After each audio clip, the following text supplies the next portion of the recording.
ఏడు తరాల కోసం ఎంత సంపాదిస్తే మాత్రం ఏమి లాభం? రెండో తరానికి నువ్వు కట్టిన ఇంట్లో నీ ఫోటో పెట్టే ఆసక్తి లేనప్పుడు, మూడో తరానికి నీ పేరు గుర్తుపెట్టుకునే ఆసక్తి లేనప్పుడు, వారసులకు సంపద కన్నా ఎక్కువ మంచితనం, సంస్కారం, సభ్యత ఇవ్వండి. ఆ మంచి మనతోనే మొదలవ్వాలి.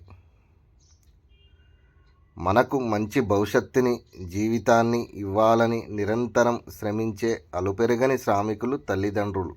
జీవితంలో మనం ఎప్పటికీ రుణం తీర్చుకోలేని వ్యక్తులు వాళ్ళు. మనం తడబడుతున్నప్పుడల్లా మనకు చేయూతనిచ్చే తల్లిదండ్రులకు, వారు తడబడే వయసులో మన చేయి అందిస్తామన్న భరోసా ఇవ్వగలిగితే చాలు.